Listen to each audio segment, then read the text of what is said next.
Good evening, everyone, and welcome to A Round of Sound. This is the #1 Cochran Sports Showdown. Bob Pompeani here. We got a lot to get into tonight, and it will include a list like the Masters, Alex Ovetkin, the end of the Penguins season, the Steelers, and the Pat McAfee Show. But the #1 topic tonight on the #1 Cochran Sports Showdown will be the Pirates opening week. Here to talk about it, you see your panel here. Will Graves from the Associated Press, Mark Kaboly from the Pat McAfee Show. Sleeping. Yeah, you were. Nudge him a little bit. Andrew Filipponi. That's good, Mark. 93.7 Fan. All right, I'm going to start with you, Will, on this one. The Pirates, 3-7, came home. They haven't won a series. They have a lot of problems. Bob Nutting, the owner of the team, came out. And really, we don't see him that often. And one of his comments was, I've given all the resources and tools I can to this management staff. Do you really believe that? I believe that he believes he's given all the tools that he is comfortable giving to the team. That part I believe. But I mean, look, getting, but not certainly. Yeah, enough. I mean, look, is he like again? I'm sure we'll get into it here in a minute. But like the Clemente, like the sign thing that came out today, right? Like the fact that they sold signage in that place, that's not a problem, right?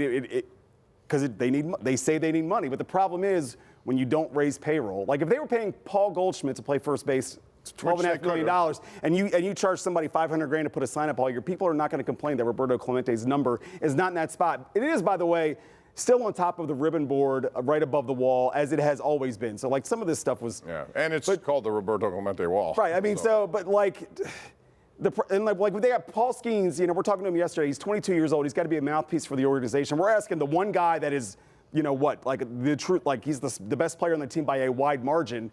Like, why is this team struggling? And he's got to sit up there and answer. They're in a tight spot, and, like, we could have seen all of this coming. Like, everybody saw all of this coming. This first week just has exacerbated the fact that they didn't do anything to add to the offense in the offseason, and they didn't do anything to the bullpen. And here we are a weekend, and the bullpen is not great, and the offense is not great. So the resources, there weren't a lot of resources then. That's my point. I don't know how many. Zero resources. What would Andrew describe for me resources and tools?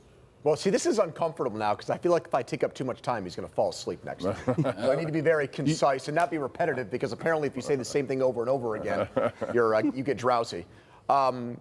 I don't know if this is answering your question. I'm trying to remember exactly how you put it. But just his comment. But this whole weekend, to me, was a low point for the organization. And you're giggling again, but wait.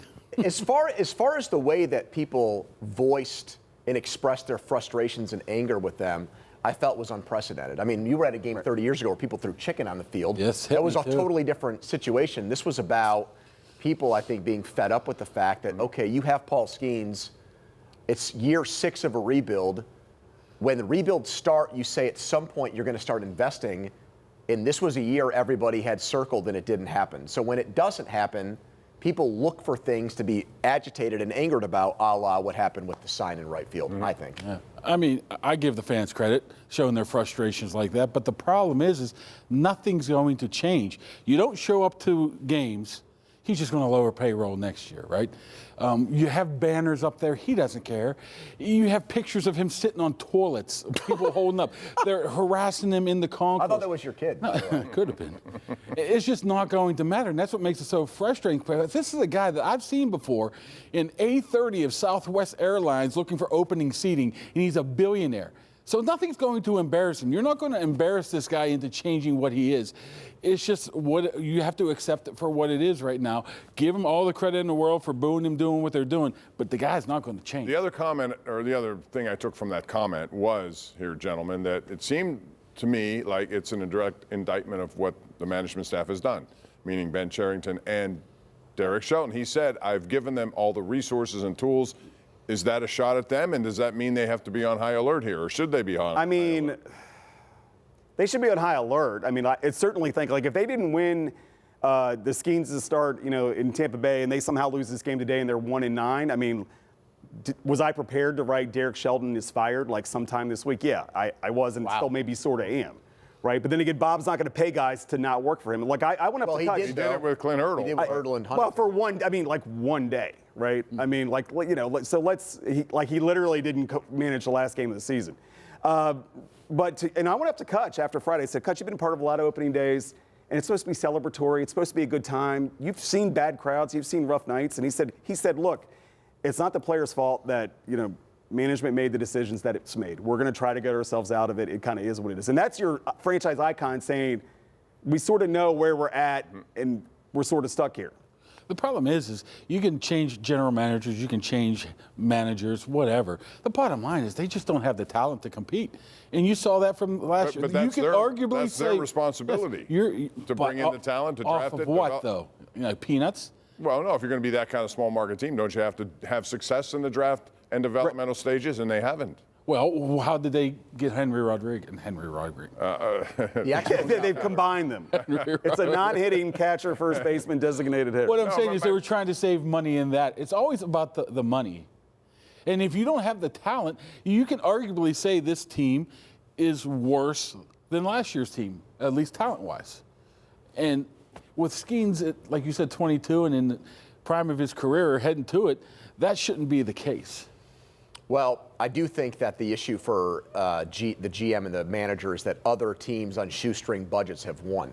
Right. So Correct. that's the So problem. they've been So able to- Bob sees the Tampa Bay Rays and the Cleveland Guardians and these teams that are doing it on shoestring budgets and are doing it with $80 million payrolls, and he thinks, I'm paying a lot of money for analytics staffs and people behind the scenes. We should get better results. So that's why I do think they are on notice. Right. The other thing is, Mark's saying it's not going to change. Well, it would if they put a salary cap in. Well, And hold on. I agree with that. I've been saying that forever. But it's hold not gonna on, change. though. Now they've got a shot to do it because the CBA is up. The ESPN deal blew up. I mean, I think the owners actually might have the gumption to You shut really the believe name that? down Because again. I hope you're right. I do. I do not see that. I mean, at all. Pomp, you made an excellent point. I made Regional TV networks are failing. I mean, there's a. No, I get it, but I'm just saying, maybe this is the time, but I would take a lot. You say gumption? I don't think they have the gumption. Pomp, you brought up a good point. I was talking to somebody about this the other day. We were talking about the Rays. We were talking about the A's. They develop players. The Pirates have done a pretty good job of assembling pitching, right? Yeah. But position player-wise, who have they developed that's been an impact player in 6 years? That's been an impact player at the major league level. I think Nick Gonzalez has a chance to be a serviceable second baseman. Henry Davis right now, I mean, he's a bust, right? He's done. He's Batting 133 down at He's AAA done right nothing. Tamar Johnson's at least, a year away, maybe Connor more. Griffin's- And I mean, the great Jeff Hathorn said to me yesterday, do you think people are looking down at first base and going, who in the hell is Emmanuel Valdez? Yes, 'cause I did And I that was today like, watching the game. Jeff, I'm one of them, and I cover the team, right? That is their biggest failure. That's where the indictment should be, that they knew what the plan was. And Sherrington talked about we need to be like Tampa Bay, we need to be like Oakland, and they have not done that part of it. So yes, that's where the indictment is on Sherrington and Shelton. All right, we got to take a break on that note. When we come back, we're going to talk about the Pat McAfee Show. It's coming up on Wednesday. Who will be among the guests? We'll talk about it next.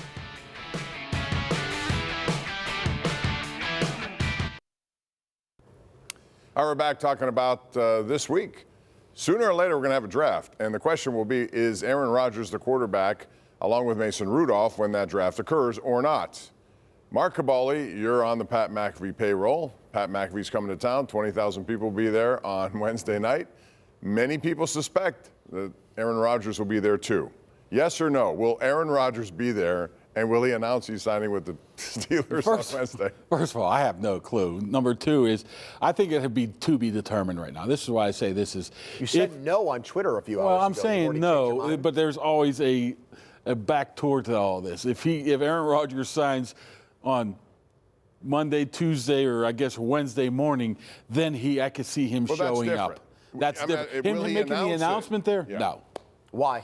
Absolutely not. Why are you so adamant about that? I think he would shock a lot of people by doing that, including people over on Water Street, to be honest with you, after talking to a couple of those guys at West Palm Beach. I just don't think that's going to be happening. I don't think that's the plan whatsoever. The only way I said is if he signs before that, then he would potentially make an appearance. All right, He's not going to come out with a belt and, Omar's going to be there with the sign and the table. It's not going to be anything. No. Let's say it doesn't happen. Let's say he doesn't. Wednesday comes and goes, and there's no signing, leading up into the draft. What do you think, Andrew, happens after that? Do they just, because our Rooney did say, I'm not going to wait forever. I think he will wait until Aaron Rodgers makes up his mind. I don't think they're going to have somebody take his seat at the table. I don't think they're going to bring in a veteran quarterback at this point who's going to occupy the spot that they have earmarked for Aaron Rodgers. And I think the draft is almost an independent part of it. You disagree? No, you're right. You're right. I mean, I think that they're going to make a decision on a quarterback, whether it's in the first round, second round, if they trade back in, or third round, and it has nothing to do with if Aaron Rodgers is on the team or not. So a lot of people but if he's lump not those on the two things team, together. If they find out he's not, for whatever reason, doesn't that change their plans a little bit? I mean, Shouldn't. It shouldn't. Got number you two, think next baby. year? You got number 2 behind center, Mason. No, I understand that, but they still have to. But they've got other. They got the Ravens ran for 300 yards against them in the I know playoffs. that. That's why I think. People Okay, think like Aaron Rodgers ain't going to stop that. They need to address that part of it. Aaron Rodgers does, and we've been talking about this for months. Pony, does Aaron Rodgers make them better than Cincinnati, Baltimore, Kansas City, Buffalo? No, he doesn't. So what are we doing here? What are we doing here? They're They trying to think win. they think he makes them closer to those teams, and they're out of they're their not mind. willing to give away a season, so therefore They want should, a but guy. like they should. They're not the exception to the rule. They have to understand that. They are mediocre. They've been a mediocre club for what, 10 years? They've been pretty good. How many years since the playoff win? 8, 9?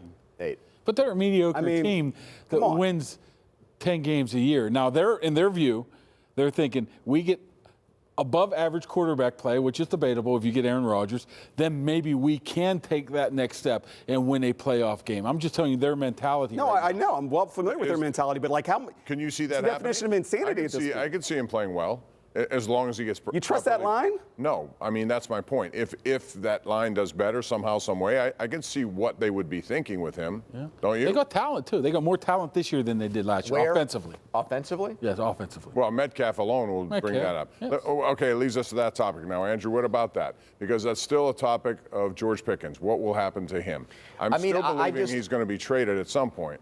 I mean, if you look at their history last year, the guys that they brought in for visits very much predicted the players they drafted. And so there's at least a correlation early on in this new post-Kevin Colbert era where you can put 2 and 2 together there. They brought in a wide receiver who's going to get picked in the first round or worst case scenario, early second round. Why would you kick the tires on that guy if you have to at least prepare for, I think, the possibility that Pickens is going to in the next 3 weeks say, I don't want to be on this team. To me, he's still a ticking time bomb. And the ownership group and Tomlin have shown that if somebody doesn't want to be here, they get him the heck out of here. So that's all it takes, in my opinion. His trade value is never going to be higher than it is like right now. It's not. And every team, and we know this, we see it with the Steelers, every team thinks that they can sort of fix guys, right? Like every team sort of thinks they sort of have the ability to absorb, malcontents, right? And I think that, like, let's say, do we expect them to be serious contenders? No. Let's say Georgia's upset in week 6 because DK's got, 35 receptions and 400 yards and 6 touchdowns, and Georgia's got 15 for 220 and 1, right? Which certainly seems probable. You going to trade him then? What's his value going to be then? His trade value will never be higher than it is right up until the draft. I think he'd react terribly if they used the 21st pick on a wide receiver. My opinion.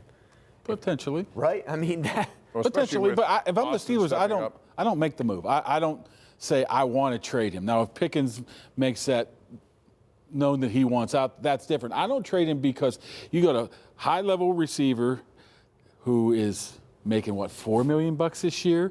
And the worst, or I guess the best case or worst case scenario is if he leaves free agency next year, you get a third-round compensatory pick. If you're going to trade him right now, what are you getting? Third rounder? You won't get a second round. You might get a third round this year, though, right? I mean, Yeah. So, I mean, and then maybe you could use that to get into the second but round. we go you know all what I back mean? to them thinking they can win 10, Mark, 11, if he 12 said to games. them tomorrow morning, I don't want to be a Steeler He would be anymore, gone. he's gone. Okay, that's all it takes. That's all it I mean, takes. do any of We'll us think see. he's going to handle it like Najee handled it last year? No. There's no chance. You throw him the ball, he will. He'll be fine. If you throw him the ball, but that's going to be also a problem. We're going to take a break, come back. We're going to talk about a couple of things next. That would be Alex Ovetkin setting a record, and also what happened to Duke last night in the Final Four next.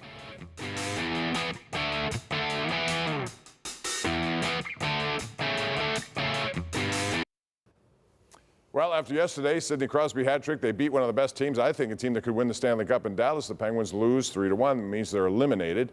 On top of that, you have Alex Ovechkin scoring number 895, to beat Wayne Gretzky as the all-time goal-scoring leader. Will, I want to ask you about both of those things. Crosby and Ovetkin continue to do. I believe they can still play. State of the Penguins, what do they do? I mean, I think that Kyle Dubas will package some of the many picks that he has to try to get guys that can play, young pros that are ready to play right now. I think he will use some of the draft picks for that. They will have some a little bit more money. There's a chance, but the biggest thing is they need to solve their goaltending problem. Right. That's the number one thing that they need to do in the offseason. And look, Sid has had a remarkable season. 30 goals at what's he, 38 or 37? I mean, and looks like he could play another 5 years without much drop off. So he's had a remarkable year. But the problem is, Gino's next year will be Gino's last year. And then you sort of wonder, they need to figure out the goaltending. They need to, but I think that he sees enough where they can kind of like the Steelers. If we get in the playoffs, if we're the number 8 seed, we have a shot. That's what I think. Well, I think you have to turn it over to the scouting department now. You accrued all those picks. You hope that those guys, which is, it's not an exact science, more in hockey than anything else, of being able to get picks even if they're early in the draft. I mean, that's the only way out of this. I mean, maybe you hope Gino leaves early, goes back to Russia. I mean, we love Gino and all. You would hope they can get rid of some of these contracts that are still burdens to them. I mean, the messed up part of the last 3 years is that Sidney Crosby has been healthy. And he's played every game and playing at an elite level. You're right. Yeah. And they've missed the playoffs for 3 consecutive years, where now you juxtapose that with Ovetkin, and they're probably going to win the President's Trophy and be the number 1 seed, and he breaks Gretzky's record. And I got to be honest with you, I did not see Ovechkin's game aging as well as it has because of his rough and tumble physical style. Especially after he missed 25 games. I mean, I thought he was always going to have a lethal shot, but I thought he was just going to be a power play specialist. Right. I did not think he was going to still be this all-around player close to 40, and his team actually has a shot to win the Stanley Cup, and we're trying to did anybody think, I'm old enough to remember when Gretzky broke Gordie Howe's record. Mm-hmm. And then when he retired, the way where hockey was at when Gretzky retired, you thought there was no way that thing was going to be threatened. Right. And what Ovetkin has done, the durability, Russian machine never breaks.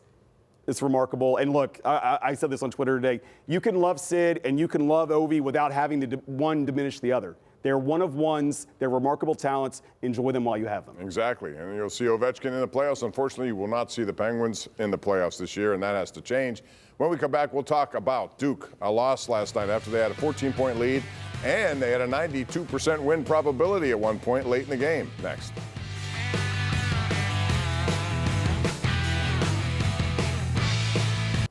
Well, the Final Four was terrific last night. What an ending in the Duke game against Houston. And Pony, I want to ask you about that game.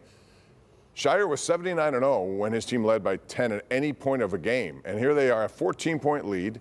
They had a 92% win probability, and somehow they lost. Was he to blame? Were they to blame? Was just Houston good enough at the end to make it happen? No, I mean, when you blow a lead of that magnitude, everyone's hand is in that bad pile. I mean, it's the coach obviously wears it the most because he's responsible for pulling the levers. But I thought his team wilted. I thought Flagg actually looked more timid than I've seen him. I mean, he's settling for fadeaways in the lane when he's really can get to the basket at will. But I wonder now if that's going to follow him throughout his career. It really shouldn't. He's been I understand that. I mean, tournament. But look at Dan Marino as an all-time great player who's in the Hall of Fame, but just had a reputation for not coming through in the big games. And that's how it starts for Cooper Flagg. I mean, you should win that game 99.9% of the time. Absolutely. You were talking about Ovi and Crosby. You can like both of them. This is similar in my mind. Here is Duke might have blew it, but Houston's defense is just absolutely crazy in those last 7 or 8 minutes. What was it, 0-14 down the stretch? I mean, that's something you can't sleep on of how well defensively they played, and they got. No, they missed foul shots. They did a lot of. I know there was some fouls there. There was a foul that was a little iffy. I mean, no, it wasn't iffy. It was a bad call. Yeah, it was a bad call. A lot of things had to go their way, and I think defensively. But I mean, the other thing that's at play here too is, I mean, in the area of NIL, when you're drawing it up every single year, right? Houston had guys that were a little more tested than Duke did. And Duke had not played that many. They had a lot of freshmen. Duke had not played in that many tight games either, right? I mean, they hadn't played in. Well, that's the bigger problem. Houston had played in some pretty tight games and can rely on its defense at the end, and I think they were rewarded for it. Yeah. So who do you like real quick in the championship game? Just give me. I a like team. Houston. Houston. You like Houston? Yep. Okay. Yeah, Florida. I pick Florida. All right. Look from at day you. one. Pony, what did you have? I'm with Mark. I think Florida wins. Yeah, I do too. You're going to be alone out there. H-Town, represent. Hey, I want to tell you about number 1 Cochran because spring is in the air and adventure is calling. So gear up with a new ride from number 1 Cochran Subaru. Choose from hundreds of sedans, hatchbacks, and SUVs. Then take advantage of sign and drive leases on every new vehicle in stock. Or find great financing offers if you're looking to buy. For added peace of mind, they're even going to honor any current competitive price you may have. So get your adventure going at number 1 Cochran Subaru, Monroeville, and Butler County. Hey, it's Masters Week down in Augusta, Georgia. And it's going to be interesting because we have all the coverage on KDKA, extended coverage over the weekend. So I want to ask you guys what you like. Who you like in this Masters 2025 edition? Pony, who? I like Oberg doing the whole thing. That's my pick. I know, that's why I said it. Actually, no, I like Morikawa. I wanted to steal your thunder. That's right. You did say Morikawa. I like Morikawa. I like Ludwig Aubert. What about you, Mark Kaboly? Is Sevi Ballesteros still in? No. No? Not in it? You can pick Garcia if you want. He's playing. I'll go with Dustin Johnson because he's the only guy I know. I think Other than Starkey. Victor Hovland. I think the guy's got the game, and maybe he'll have the putting. I stick used to do it. run on Hovland all the time. Condolences on your pick. That's going to do it for us. Thanks for joining us. We'll do it again next week. Every Sunday night, 11:35, it's the number 1 Cochran Sports Showdown. We appreciate your support and have a good week. Shout out Wanda, Dream Team tonight. Monroeville rating spike. Me and Kaboly, let's go.